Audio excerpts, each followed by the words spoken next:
Thousands of women are finding that economical, no-rubbing Aero Wax makes dingy old floors shine and sparkle, look like new. Just apply, and in 6 to 9 minutes it dries to a hard, lustrous waxed finish that saves countless scrubbings and polishings. Yet Aero Wax costs only 25 cents a pint at grocery, hardware, drug, and chain stores. Get Aero Wax, Aerowax.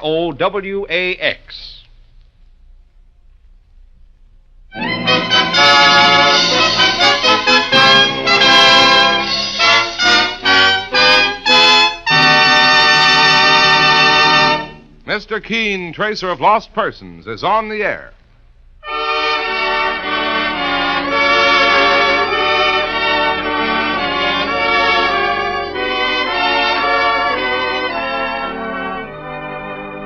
Ladies and gentlemen, the makers of Colonos toothpaste present Mr. Keene, Tracer of Lost Persons, one of the most famous characters of American fiction and one of radio's most thrilling dramas.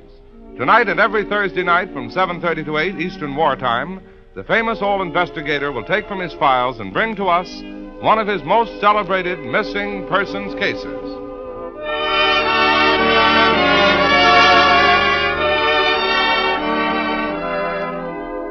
But first, is your smile everything you'd like it to be? Bright, sparkling, magnetic? If not, try the new Colonos toothpaste thousands are raving about. It's a high-polishing toothpaste that acts like a jeweler's polish in removing tarnish from silver. Quickly, but oh so gently, Colonos erases stubborn surface film from your teeth, revealing all their glorious natural brilliance. Get Colonos, K-O-L-Y-N-O-S, Colonos toothpaste at your drugstore tonight.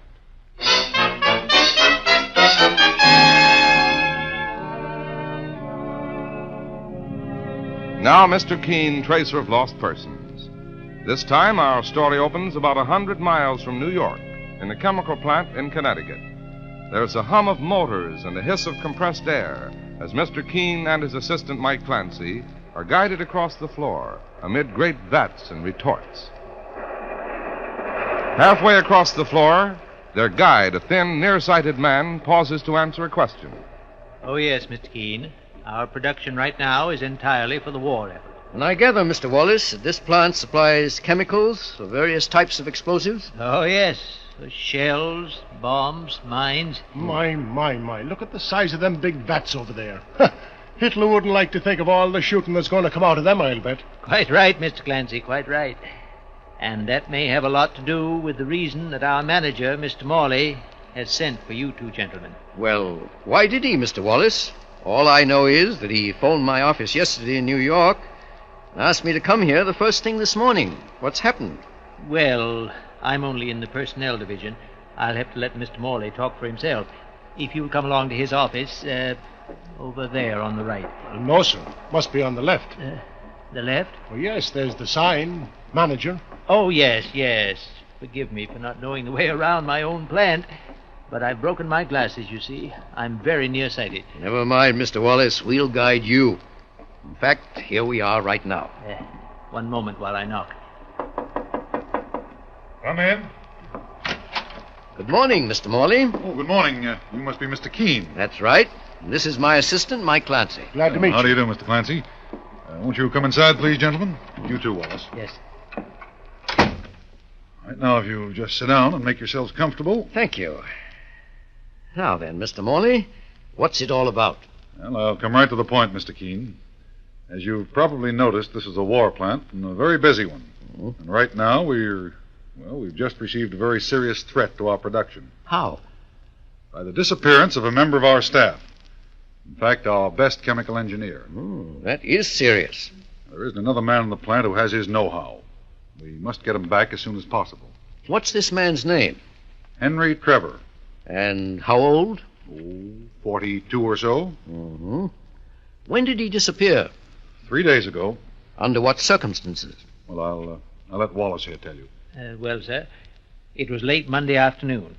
I went to Mr. Trevor's office to check a personnel matter, but he didn't have time to talk to me. He already had his hat and coat on, was leaving the plant. Not that he was a clock watcher. Oh, no, indeed. Continue, please. Well, Mr. Keene, there isn't much more to tell. Mr. Trevor left the plant and just never returned. You've checked at his home? Well, he has lodgings, but he never slept in his bed that night. Mm-hmm. Was he in any sort of private difficulties? No, none at all. Unless Wallace here has an idea. Oh? What is it, Mr. Wallace? You've heard how valuable Mr. Trevor is to us.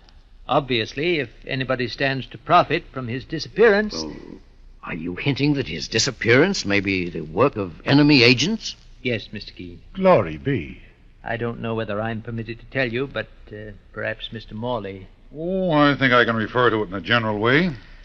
Mr. Keene, this plant has been working on an important new device. Really? And Trevor was handling all the experiments. Well, that is important. And what's more, Mr. Keene, Yes, Mr. Wallace. when I went to his lodgings to make a check, I found that several strangers had taken rooms there recently. Really? Oh, we'll have to look into that. But first, I'd like a few more facts on Trevor's professional background. Well, Wallace can give you all that, Mr. Keene. Yes, in fact, I've dug up his folder from my files. Oh, if you don't mind reading it to me. Oh, dear me, my glasses. I'm half blind until they finish making me a new pair. I'll read it myself, then. Notice Mr. Trevor came here only 6 months ago. Yes, that's correct. And before that... Why, all his previous experience was as a school teacher. Yes, quite so. 6 months as chemistry instructor in the Tappingworth School for Boys. Before that, 6 months at the Jones Walton School. And then sick for a year in Nevada. Lung trouble, he said. But he was completely cured. And before his illness, 15 years at the Morton Latin School. This strikes me as very odd, Mr. Morley. What does? Here is a man who was content for 15 years to stay in one place, and then he becomes ill. When he recovers, he shows an extreme restlessness. He rushes from one job to another. Well, he told me that after he recovered his health, he started looking for better jobs. And here's another point. You say he was your best chemical engineer, Absolutely. but all his past experience was as a teacher. Something very much different. Well, Mr. Keene, he had a college degree in chemistry, so we were mighty glad to have him. What with the shortage of technicians since the war. I still think that the only explanation is enemy agents. Well, possibly. Meanwhile, thanks for the information, Mr. Wallace. I'll pay a visit to his lodgings. Whatever you wish, Mr. Keene, but just find Trevor. We need him. I'll do my best. Come along, Mike. Okay, boss. If you'd like me to show you out... It won't be necessary, thank you, Mr. Wallace. Good. I have some other matters to discuss with Mr. Morley. Good day. Good day. Good day. I'll let you know just as soon as anything develops. Well, thank you, Mr. Keene. Well, boss, what do you think? First, let's get some facts, Mike, and then we'll think. Oh, you there, Mr. Keene? Why, boss, somebody's calling you. Mr. Keene? Yes, that girl over there by the machine. Yes, young woman. Mr. Keene, I heard Wallace mentioning your name when you came by before. You're the famous investigator, aren't you? Yes. Well, I guess you're up here to look for Mr. Trevor. You know about his disappearance? Why, sure, everybody knows. Well, do you have some information that might help me? Boss, I think she means, What do I mean? well, somebody stuffed him into one of them big vats. No. What I wanted to say is, if you could get interested in women's hats, Women's hats? you might find out a whole lot more than you know right now. What do you mean by that? Stop that machine for a moment. Sorry, I got work to do. Well, please, this is important. I told you all I can. Stubborn little devil. Please, young woman, listen to me. No use, Mike. Let's get out into the hall. Women's hats. What does she mean by that? Mike, I have half an idea. On our way through the town, we stopped once to ask directions. Sure, in a cigar store. Did you notice what was next door?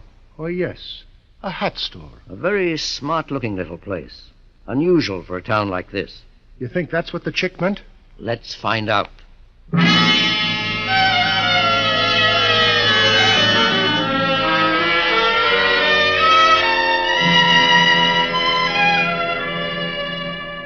Here we are, Mike. This is the place. And there's the owner's name on the window. Mrs. Lydia Groves.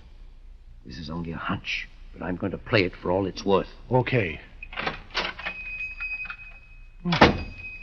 Nobody here. There she comes now from the back room. A brunette. And darn good looking. Mrs. Groves? Yes, that's my name. You haven't come to buy hats. No, Mrs. Groves. To ask a question. I don't understand. When did you last see Henry Trevor? Henry Trevor? Yes, the engineer from the chemical plant. I don't know him. This is a small community. You must know him. I mind my own business, which is to make and sell hats. But Mrs. And Groves... all my hats are for women. Good day, gentlemen. Oh, but, lady, this is important. You've made a mistake. Good day. Very well. Good day. Come along, Mike.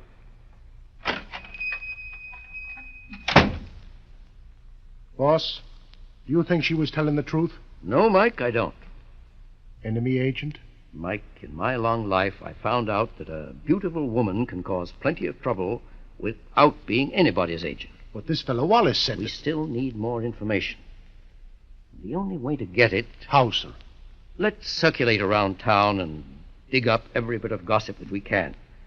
You hang around the lunch wagons, the gas stations. As for me, I'm going to get a haircut.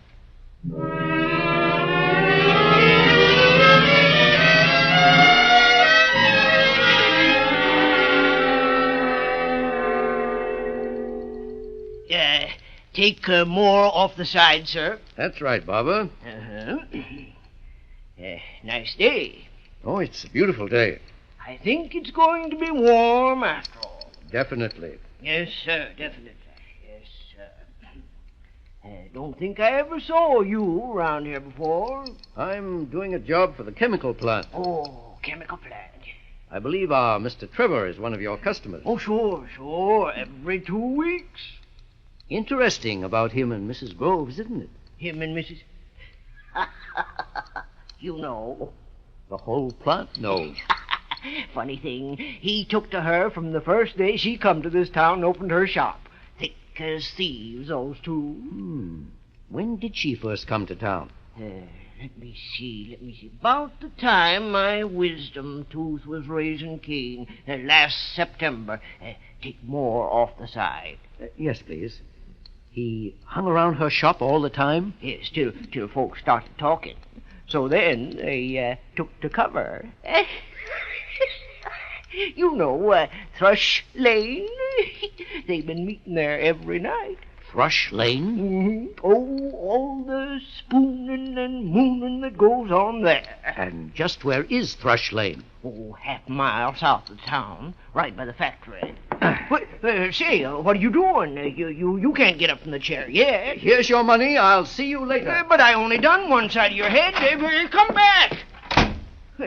Crazy fella. Running off with only half a haircut.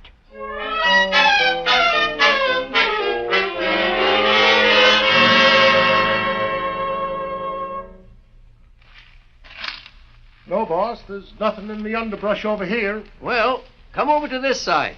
Oh, Mr. Keene, so sure we've been at it for 3 hours already. I know, Mike. This is our only real lead. Remember what the barber said. They met here every night. Oh, boss, take off your hat just once more. I will not. The strangest haircut I ever did see. And you such a proper gentleman. Here, help me put these branches aside. There. And you're still hoping to find Trevor's body out here in Thrush Lane? Not hoping. I'll be glad if I'm wrong. Well, there's nothing here. All right. Let's get back on the path. Mike, so far we can be sure of only one thing. What's that? Trevor and Mrs. Groves knew each other long before they ever came here. Of that I'm certain. You see, I found they arrived here actually within a week or two of each other. Trevor to take the job at the plant. And Mrs. Groves to open the shop. Then promptly they became friends. Then promptly... Yes, Mr. Keene. Well, what are you staring at? Something there on the ground, just a yard ahead of us. I don't see it. Well, look, Mike, from over here where the sun strikes it. Oh, sure, but what of it? Just those few little chunks. Come over here, Mike. Bend down. Help me pick them up.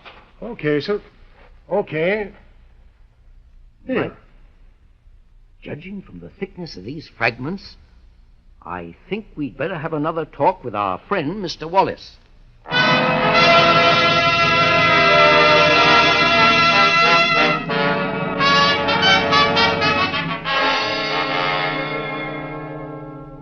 Now for a moment, while Mr. Keene and Mike examine their surprising find. Next time you meet the most successful man you know, or the most popular girl, take a good look at their teeth. Chances are they'll be sparkling and beautiful, with all the magnetism your own smile should have. Then examine your own teeth critically. If they're not every bit as brilliant and gleaming as they should be, if they show signs of being discolored by surface film, just do as thousands do. Try the new Colonos, a high-polishing toothpaste. Safely, speedily, Colonos helps brush away masking surface film, revealing the natural luster and brightness of your teeth. Your druggist has an ample supply of Colonos on hand, so get a tube tonight and see what wonders it may do in helping you to add to the charm and appeal of your smile. Remember the name Colonos, K-O-L-Y-N-O-S. Colonos, a high-polishing toothpaste. And now back to the chemical plant where Mr. Keene has a quiet talk with the helpful Mr. Wallace. Yes, Mr. Keene? Is there something more you wanted to know? One or two little details, Mr. Wallace. Fire away, Mr. Keene, fire away. Were you aware, Mr. Wallace, that Henry Trevor was very friendly with a Mrs. Groves? I wouldn't know about that, sir. Well, did you ever notice what route Trevor took when he left the factory at night? Oh, back to his lodgings, I suppose. By way of Thrush Lane? Didn't you ever notice whether he made a practice of going through Thrush Lane? Did he? I never had any occasion for walking there myself. No? Wallace, when did you break your glasses? My glasses? Why, several days ago. Where? Right here, in my office. Pretty thick lenses, I gather. Oh, yes, sir. That's why I'm having trouble getting them replaced. Wallace, take a look at these. I mean, these fragments in my hand. Well, how can I, without my glasses? Take them into your hand. Feel them. Bits of broken glass. Very thick bits. The kind of glass that might be used in the spectacle of a very nearsighted man. I don't know what you're driving at, sir. I found these 20 minutes ago in Thrush Lane. Well, the world's full of nearsighted men. Are you sure one of them didn't follow Henry Trevor into the woods last Monday night and overhear his conversation with Mrs. Groves? I'm sure that this one did not. Are you quite finished, sir? One thing more. Do you have any photographs of Henry Trevor in your files? You must have. Yes, sir. I'd like to have one. At once.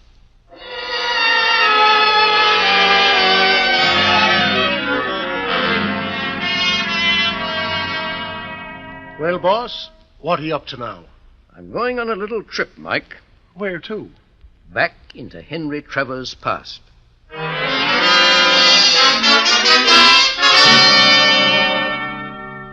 Dr. Grange, you are the headmaster of the Tappingworth School. Oh, yes, for 20 years. Do you recognize this photograph? Why, yes, this is Henry Trevor. He taught chemistry here last year. Excellent grasp of his subject, too. I wish he'd stayed. What can you tell me of his background? Why, he came here from the Jones-Walton School with the usual references. That's all you know? Well, yes, Mr. Keene. Thank you, Dr. Grange.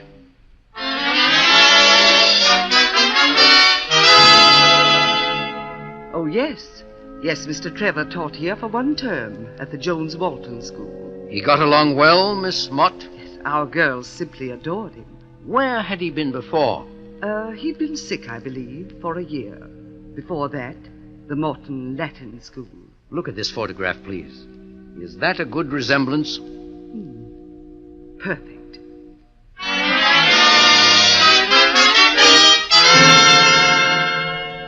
Well, Mr. Keene, we had Mr. Trevor with us here at the Morton School for 15 years, until he became ill. And then he went to Nevada for his health, Dr. Hines? Quite so. You never heard from him again? Only when other schools asked us about his references. I wonder if you would have a photograph of him. Well, we should. Any one of the yearbooks. Here, let me see on this shelf up here. Oh, yes, the yearbook of 1940. That will do very well. Ah, there we are, Mr. Keene. You say that's Henry Trevor? Of course. Well, let me show you a photograph, Dr. Hines. This one. How good a resemblance is this one? Mr. Keene, this is the strangest thing. Do you have time for a story? All the time in the world. Go right ahead.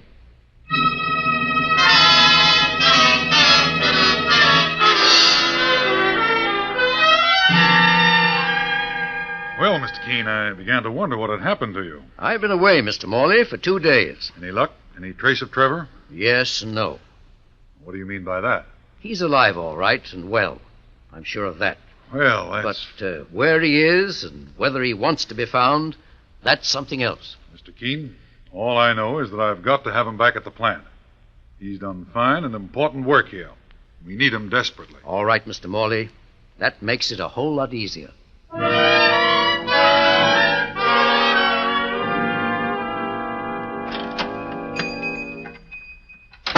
Mr. Keene, it's you again. Yes, Mrs. Groves. Mr. Keene, if you've come to plague me with questions again. No. No more questions. Because I know the answers. I'm not feeling well. Please come back some other time. Now is the best time. You see, Mrs. Groves, I've just finished tracing back the history of Henry Trevor. Or rather, the man who called himself Henry Trevor. I don't understand. The real Henry Trevor died 2 years ago in Nevada. But I told you that I know nothing about it. And the moment he died, his identity was borrowed by someone else. In fact, by his brother, John Trevor. Oh. Yes, there were 2 Trevors, John and Henry. Both were trained in chemistry. Henry became a teacher. John became an engineer. John, the engineer, was very successful, made heaps of money. But his wife spent it even faster than he made it. I know nothing about it. In the end, this led John to embezzle $5,000 from his company. He and his wife ran away, wandered all over the country, used up every cent they had. Because there was no job that John could apply for without giving himself away. Interesting, but I don't see how... Finally, 2 years ago, the real Henry Trevor, the quiet schoolmaster, died. Immediately, John saw a chance to borrow his brother's identity and make a new start. And so John became Henry. How did you find all this out? By going back to the Morton School. The headmaster remembered the scandal about the embezzlement very well, and how much sorrow it caused Henry at the time. All that I had to do was to show him the photograph of the man who claimed to be Henry. Quite simple, really, Mrs. John Trevor. What did you call me? You are the wife of John Trevor, the man I've been asked to find. Oh, I don't suppose there's any use now to deny it. None. Yes. It was my extravagance that caused the trouble. I wanted things John couldn't afford. Believe me, I regret the whole thing. We've struggled so hard to live it down. But Wallace found out. The man at the chemical plant. Yes, by following us to Thrush Lane several times and overhearing our conversation. And then he tried to blackmail your husband? Yes. And last Monday night, after John left me, Wallace came along again to ask for money. $500. Otherwise, he would expose John. But your husband refused. Yes, he began to scuffle with Wallace.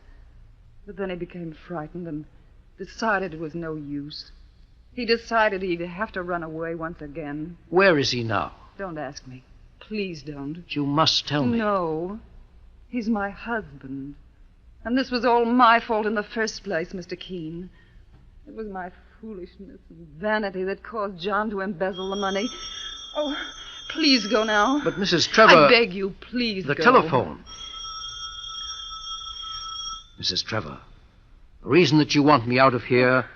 Would it be because your husband is right now calling you on the telephone? I have nothing more to say. Pick up the phone, Mrs. Trevor. Answer it. But, Mr. Keene... And tell your husband that I want to see him in my office in New York.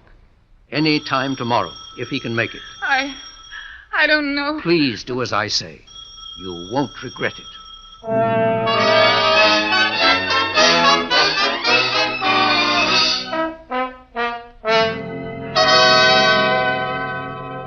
Well, boss... Do you think he'll come? I have every hope, Mike. But it's almost 5 in the afternoon already. No. He won't come. Not a guy who embezzled $5,000 and stole his brother's name. There's one thing you've overlooked. What's that, sir? Come in. Good afternoon, Mrs. Trevor. Good afternoon. You came alone? No, not alone. Oh, you're John Trevor? Yes. Come right in, both of you. This is Mike Clancy, my assistant. How do you do? How are you? Sit down now. Mr. Keene, my wife says you insisted on my coming to see you. I wouldn't have done it except I was sick of hiding. Trevor, I want to ask a question. If you had the chance to make restitution for that $5,000, would you do it? Mr. Keene, why do you think we've been slaving for the past 2 years? I had any job I could get, and Lydia in one hat shop after another, to save enough money to pay back. Well, why didn't you get in touch with your old firm? Because we've only got $2,000 so far. Because I was afraid of what attitude they might take. Well, Trevor, there are two things that impress me about this case. First, that you and your wife have worked so hard ever since you made that mistake. Second, that you proved yourself so valuable to the war effort. Oh, it's nice of you to say that, Mr. Keene, but... No buts. I'll be glad to accept the $2,000 you've saved so far.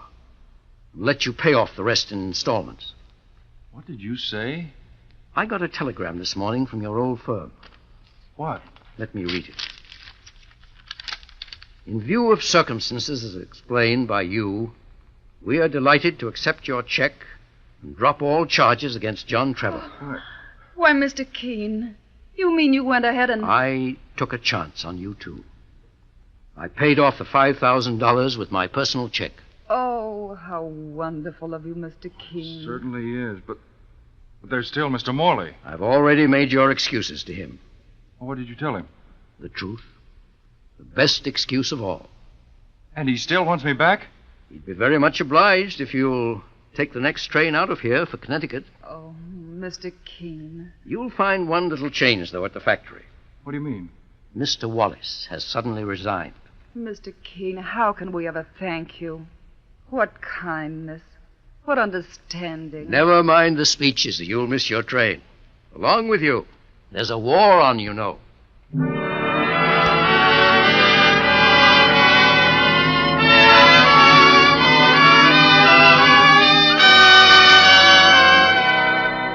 Listen next week at the same time as Mr. Keene brings us the case of murder in the air.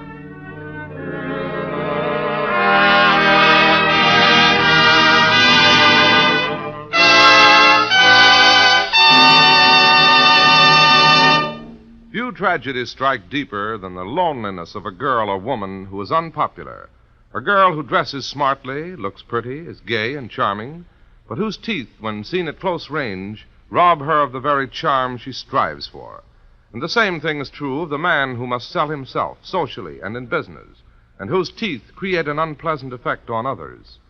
If you have the slightest suspicion that your teeth are holding you back from social or business success, do as hundreds of thousands have recently done, and that is start cleaning your teeth with the new Colonos, a high-polishing toothpaste.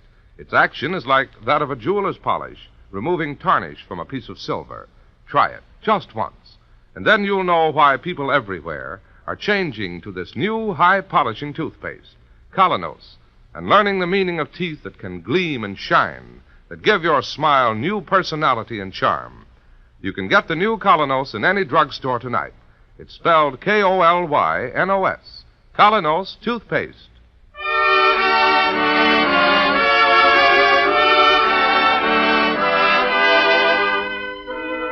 You've been listening to Mr. Keene, Tracer of Lost Persons.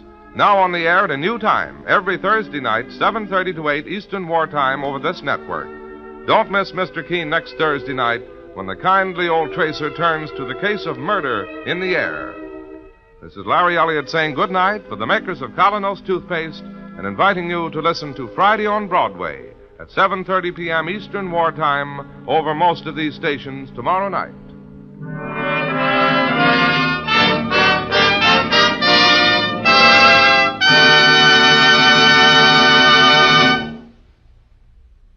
There's a wonderful new way to make floors sparkle like new in 6 to 9 minutes flat. Use Aero Wax, the self-polishing wax that goes on in a jiffy, dries without rubbing. Its marvelous high luster adds beauty to your rooms, saves countless scrubbings. Yet it costs only 25 cents a full pint. Get Aero Wax, AEROWAX. This is CBS, the Columbia Broadcasting System.